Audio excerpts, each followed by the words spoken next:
Hello and welcome to Panther Sports Zone. I'm Josh Crawford. And I'm Drew Brewer. Our intramural teams have been hard at work, in particular our rugby team. This weekend, they will be showcasing their talent for their very first game in over 2 years on the Hill.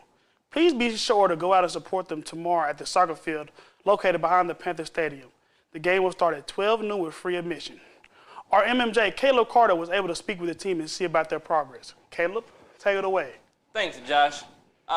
Last week I had the opportunity of visiting the rugby field, and to say the least, they were excited that they finally got some coverage. It was all smiles as these few rugby players were finally back on the field. Man, it honestly feels amazing because, last year things got canceled because of COVID, so, we had to, deal with it. But now, things just got a lot better since we're allowed to play games again, get out here and practice with each other. It's just a good environment, from the stress of class and schoolwork. And as the players are filled with joy now that they are able to get back on the field after a lengthy break due to COVID-19, one thing that they made sure to let our crew know was that if anybody wanted to join, all they had to do was come to practice. If they want to join, we're out here every day between Monday through Thursday from 5 to 7. They can come out here, or if they want to contact one of the E-Board members or contact myself. An offer that was extended to anyone who wanted to get out of the dorm and join one of the most unique clubs on campus. This is Caleb Carter reporting for the Panther Sports Zone. And just like if you want to join, all you got to do is come to practice this Saturday at 12 p.m. If you want to watch a rugby game for the first time in 2 years at the Hill, just go to the soccer field. But now, as we move on from intramural sports, we must not forget about rec sports. Tonight, our very first Prairie View Women's Basketball Club and Men's Club will take on TSU and Lone Star respectively at 8:30 p.m. Drew and Josh, back to you. Thanks, man. Great work, Caleb. Great job finding, the nooks and the crannies of our campus. So greatly appreciate the work that you do. Caleb, what does was there a best player that you saw out there on the rugby team? I got to talk to Javante Wade, and he seemed to be a standout guy. Rugby is a physical sport, much similar to football. It's very physically taxing. So if I had to say there was one player who stood out, it would be Javante Wade. Great work again, Caleb. And like you said, look out for Mr. Javante Wade on the rugby field. PV baseball coming at you. Starting off today with baseball. 2021 SWAC defending Western Division champions, our very own Prairie View A&M Panthers, as they get into the swing of things when they open up at the 2022 Andre Dawson Classic in New Orleans, Louisiana. This will be the 7th season for PV to participate in this annual event, and the 8th season that games are being held in New Orleans. This Friday, February 18th, will definitely have us on the edge of our seats as the Panthers go up against a newcomer in the SWAC, Florida A&M. The schedule for the event is as follows: 3 p.m.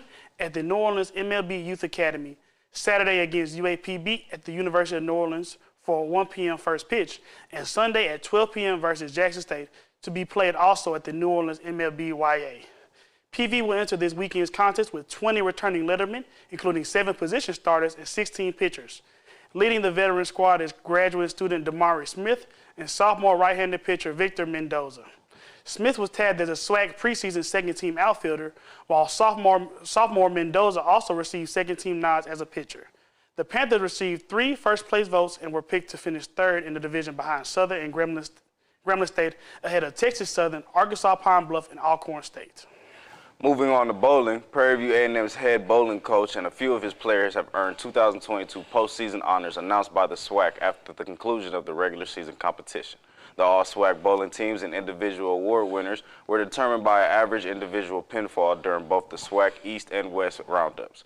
Lady Panther seniors Crystal Klein came in first and Asia Wren in second, leading the 2022 selections, finishing in first and second place respectively. Prairie View A&M's Klein was named SWAC Bowler of the Year, while Southern Rogers took home SWAC Freshman of the Year accolades. Prairie View A&M head coach Glenn White was named SWAC Coach of the Year after leading the Lady Panthers to their 5th regular season championship in 6 seasons. 2022 SWAC Bowling regular season champion Prairie View tallied behind most all-conference selections with 3, followed behind Alabama State, Southern, Alabama A&M, Jackson State, and Florida A&M. The HBCU Legacy Bowl, presented by the Black College Football Hall of Fame, is a postseason all-star game showcasing the best NFL draft-eligible players from historically black colleges and universities. It will be broadcast live on NFL Network. More than a football game, the week-long celebration of black culture and history will provide invaluable exposure for HBCU students. Two of my teammates, Jawan Pass and Danny Garza, two starters on the 2021 SWAC Western Division champions, will be there in attendance. And also, a couple other standout guys in the SWAC. Talk about Jacoby Durant, Jordan Lewis. Actually, Jordan Lewis will not be participating. But it's great to have a specific, HBCU-specific all-star game, and it's great to see some guys that I played with personally get some recognition. So that game will be tomorrow, Saturday, February 19th at 3 p.m. on NFL Network. Now on to soccer. Reina Cruz, number 12, is now playing for the national team in El Salvador for the World Cup qualifying tournament. After this, we'll have a very special interview with a very special guest of ours. So come back for that. Oh my God.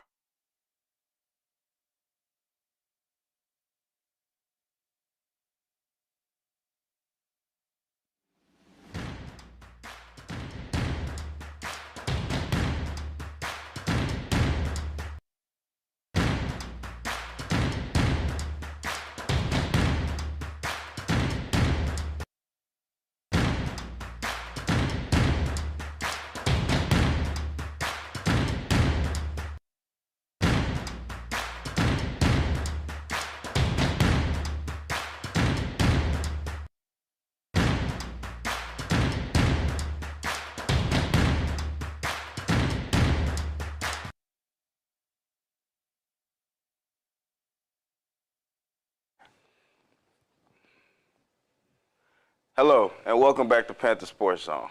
For the second time this season, PV's Jeremiah Gramble Jr. was named as SWAC Player of the Week for his performance versus top-seeded Southern and Grambling State earlier this week. The 6'3" guard from Houston contributed 25 points, 1 rebound, 5 assists, 1 block, and 3 steals in an 84-77 win over Southern last Saturday. Earlier this week, he dropped another 17 points, 3 assists, and 1 rebound against Grambling State Tigers in a 71-70 win on Monday night. The Panthers will return to action Saturday, February 19th, when they face the Golden Lions of University of Arkansas Pine Bluff for a 5:30 p.m. tip-off at the H.O. Clemens Arena. And when we come back, we'll have a special interview from our very own Trazon Connley from the Prairie View A&M football team. We'll be right back with that.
Hello, and welcome back to Panther Sports Zone. Again, it seems like we're doing a little trek across the PV football universe. We have a very special guest in the building.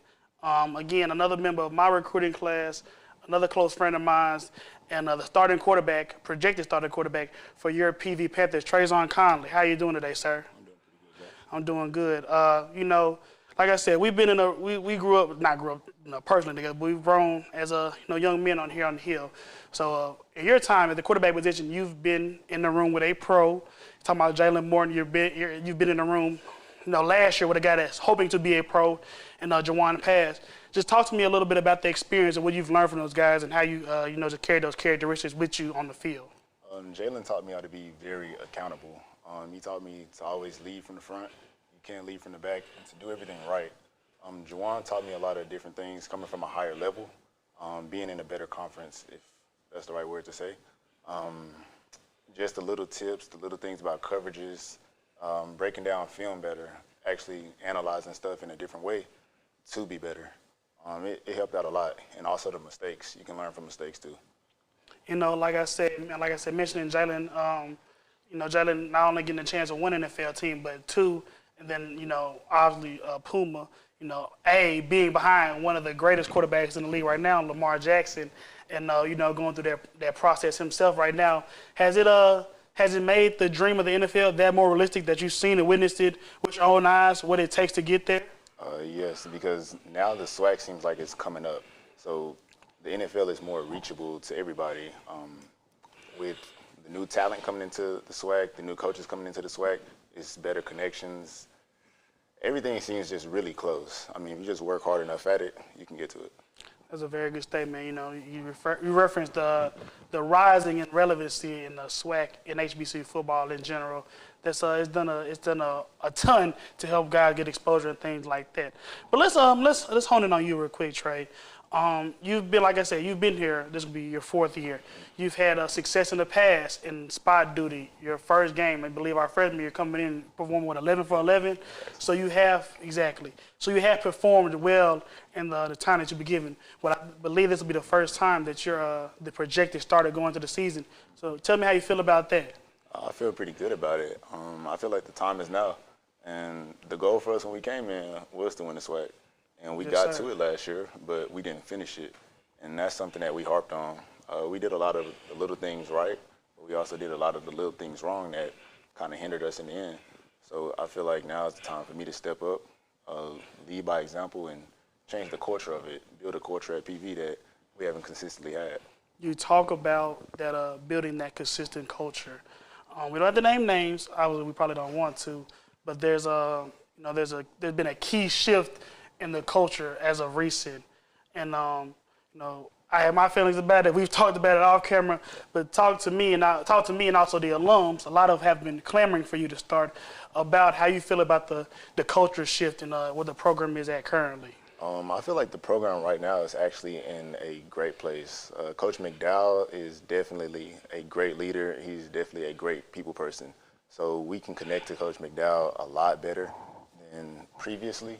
And I feel like that's something that you need. That's how you build team chemistry. That's how you have everybody together. So I think Coach McDowell was the best choice for the position. He is the best guy. He's the one. That's definitely going to be reassuring to all the alums, that's watching the broadcast right now that, the starting quarterback is 110% behind the changing and the transitioning of the culture, as he said. Trazon, like I said, you've been here 4 years. It's almost half a decade, brother. So, during your time here, both on and off the field, you definitely, cured some memories, made some friends. Hopefully, you can count me as a friend, and also just, I've had different experiences. So, tell me, in the camera, what was your favorite PV memory experience, type of thing that you'll leave with this campus with? My favorite memory was our first year at beating Grambling.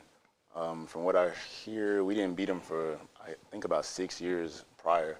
So going out there and playing a team that was projected to really win and do this and do that, it felt pretty good getting that win under our belt and then seeing the emotions of our older teammates that hadn't been in that position so long. It was like, hey, we kind of did it for y'all. Like, it was Drew, got anything something to ask? Just quick question. A lot of kids here in Texas, just all over the nation, decide when it comes to the recruitment and going into college. A lot of them, just from being at home, they want to go off to another state and try to get a new experience. So what in that recruitment process made you want to stay here in Texas?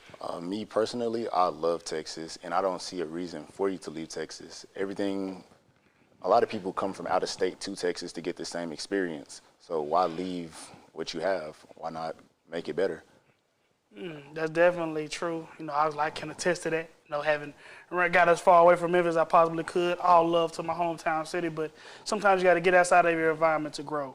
But let me ask you something, Trey. Obviously we've, as our 4 years here at PV, we've dealt with a variety of different quarterbacks, and we've had a variety of different quarterbacks. And as well as I do, you can usually put guys into certain categories. But you're a guy that has, multiple strengths as a quarterback. I'm talking about your accuracy, your arm strength, and your ability to make plays with your legs. So you tell me, what is the scouting report for Trazon Connley? What is his strengths? What is his weaknesses? And what does he do to attack defenses right now? There is no scouting report for me, as I feel. I feel like I'm going to make the right play, whether it be with the legs, the arms, or anything mental, to win us the game. And it's not just about the fashion of winning the game, it's the fashion about dominating the game. We don't just want to win by a little bit. We want to blow everybody out.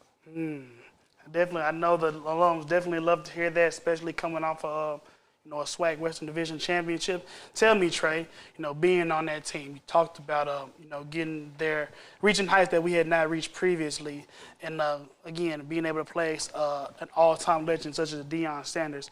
How do you feel about the group that got to the SWAC championship game? How do you feel about the group that will be coming back for this season?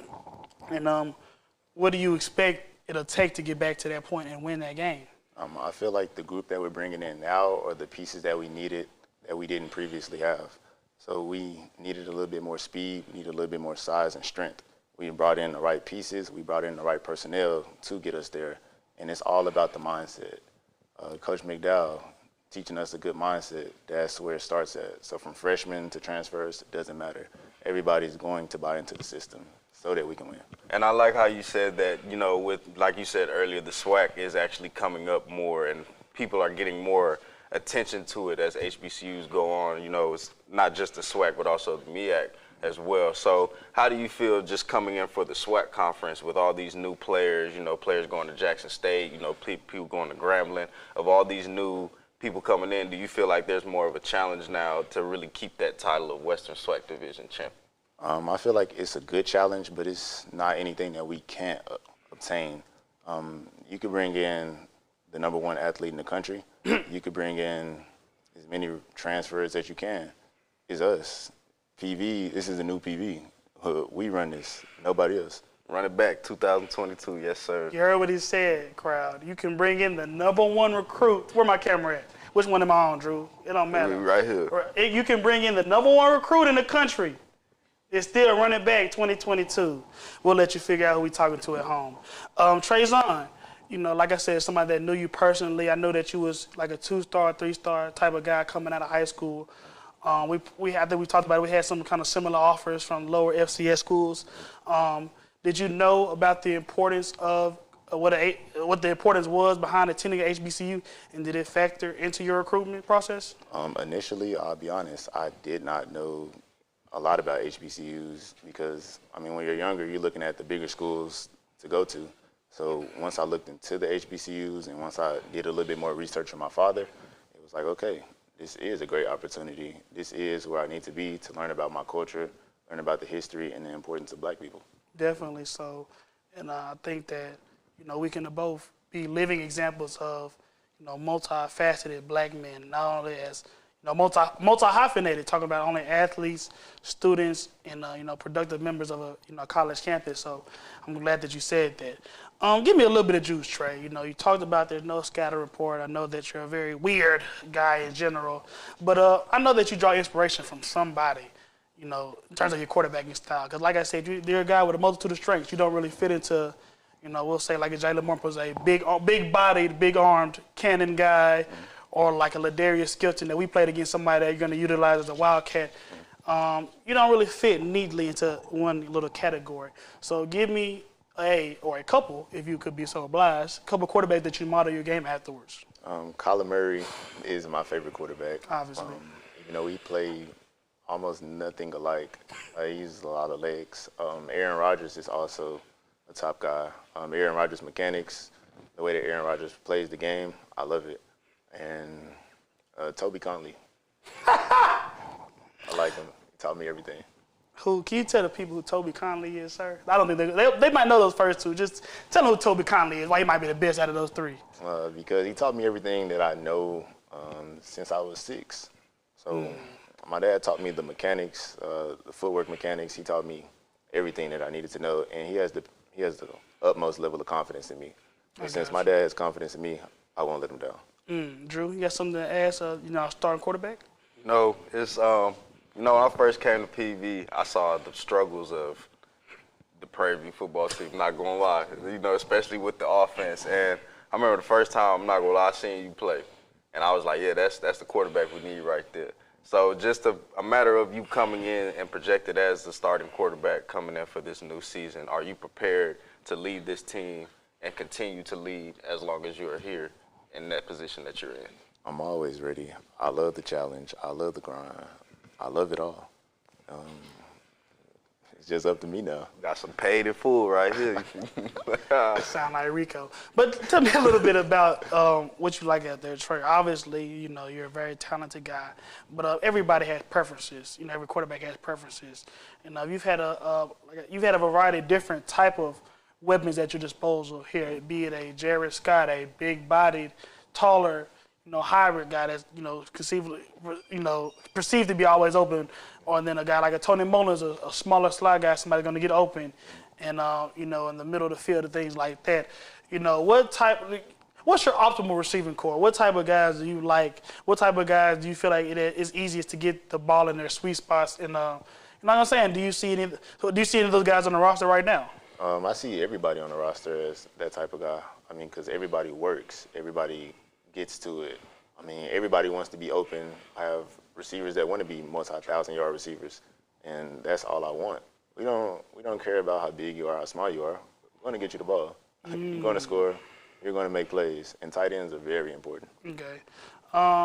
Thank you so much, Trey. Great. Appreciate you doing the interview. Let me ask you one more question. I guess it's going to be a little bit messy, but you know the type of guy I am. Got to give me a name, Trey. Give me a name of a guy right now that you see as somebody that could be a go-to guy in this offense next fall. Bernard Goodwater. You heard it here, Panthers. Bernard Goodwater, running back, Kansas State transfer. Look for him to be a breakout option for our Panthers. Thank you, Trazon. Appreciate your time, brother. Bye. Your Panthers, along with the rest of the SWAC, have converged on Birmingham, Alabama for the weekend trip to the Magic City to stake their claim as the 2022 SWAC Indoor Track and Field Champions. The first day of competition was postponed due to a tornado warning, but your PV Panthers walked into Alabama determined to come home with hardware. Midway through the second day of competition, PV is third in total points with 54, narrowly trailing Texas Southern and Jackson State with 55 and 59 points respectively. Our Panther Sports Zone head producer and close friend, Worthington Moore, will be bringing home a first-place trophy as part of the distance medley relay, along with Ethan Phillips, Simone Shai, and Jamal Wolt. The quartet completed the race in time of 10 minutes and 11 seconds, setting a new SWAC record in the process. With that being said, we just got news that with that coming in, they have recently won the SWAC championship and will be coming home to PV as the new SWAC champions with track and field. Congratulations to Worthington and the rest of the Panthers. Well, that's all for today's sports news we have for today. Thank you for watching. Once again, I'm Drew Brewer. And I'm Josh Crawford. And thank you and we're signing out.